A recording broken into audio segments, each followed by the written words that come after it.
Doorway's old prototype is a horror action adventure platformer that was released on free-to-play as an advert for the Doorways series. The main series is the same genre, horror platformer, and consists of 3 games: Prelude, Underworld, and Holy Mountains of Flesh.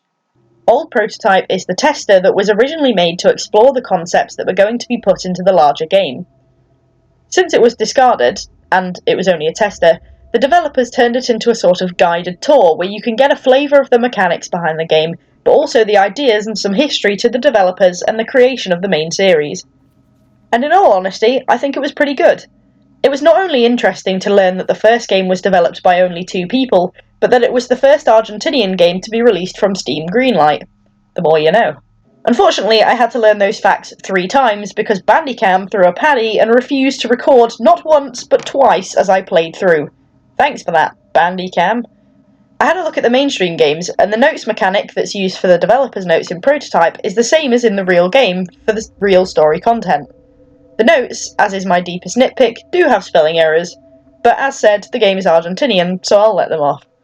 The graphics in the game were pretty well done, and the scenery for the Abyss level in the Prototype was very well done. The background in particular, with the shooting fireballs, foggy, smoky air, and floating shattered stone structures, had some effort put into it for just a Prototype. I can't comment on the graphics in the second part of Prototype because there aren't any, it's just the level skeleton. But the only problem with that is finding the darker blocks on the wall on the main platformer puzzle was a little tricky. It seems like the graphics were stepped up a fair amount in the main series, leaps and bounds from the Prototype. Plus, the monsters actually look like monsters and not like someone's Warhammer orc came to life. The ambience was faultless, and those screaming sounds were really realistic. Makes me wonder where they got the audio from. Noticeably, the ambience is the Doorways series' greatest asset. Looking through comments on the Steam page, the game gets good rep for not relying on jump scares, but using the ambience to do the work. It has been described as Argentinian amnesia by one person, which is probably good for them, because the developer notes in Prototype actually admit the game did have an influence from Amnesia: The Dark Descent.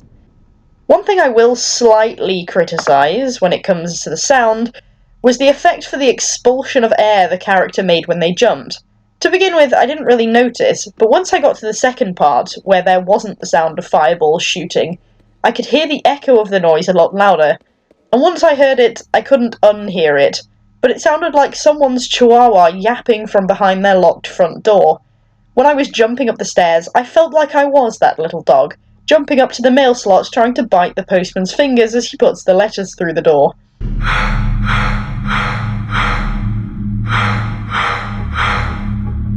It wasn't horrendous, but I just couldn't stop hearing it once I started. The game is quite dark, it uses shadows a lot to get the right atmosphere.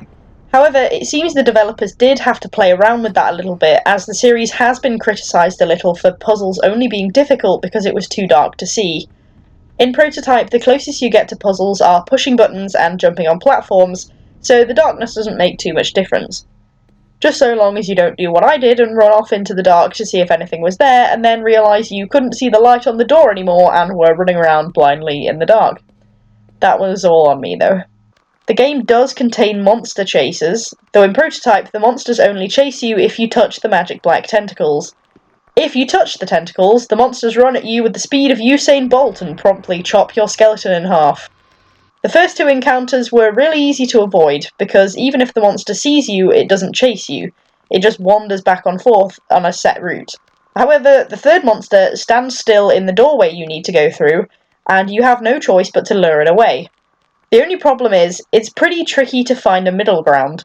You either run away so fast that the monster loses you before it moves far enough away from the door, or you don't manage to get out of its targets before it chops you like a block of wood.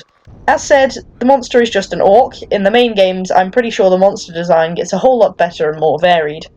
The only real story in Prototype is the story of how the game was developed, which was a pretty good story actually, and quite interesting.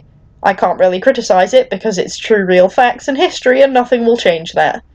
All in all, I quite liked Prototype. It did a good job as an advert, and the graphic quality in the first half made up for the complete lack of graphics in the second half.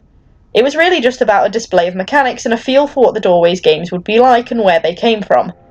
The gameplay wasn't uncomfortable, though the perspective could maybe have used a bit of work as it was a bit tricky to tell where you were at the edge of a platform, but It was good enough to whet the appetite and give a flavour of the concept.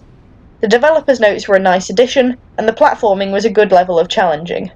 For anyone who does have a go at this and is interested in trying the main series, you'll see that the first two, Prelude and Underworld, come in with mixed reviews. Underworld visibly gets the most amount of criticism for being repetitive and having poor level design. Just a tip for if you're thinking about it. However, Holy Mountains of Flesh comes in with very positive reviews, and it seems the devs took on board all that was said about the previous two and brought them together for that sweet spot. I suppose the only downside of that progression is that because they're all follow-on games, you'll only get Chapter 4 of the story if you play Holy Mountains of Flesh on its own, if you want to give the others a miss. But if you do think, for the sake of the story, that you'll try all three, they come as a bundle, and at least you know that the third game will be the best one and you'll end on a high. So, to rate Prototype, I would give it a 7 out of 10.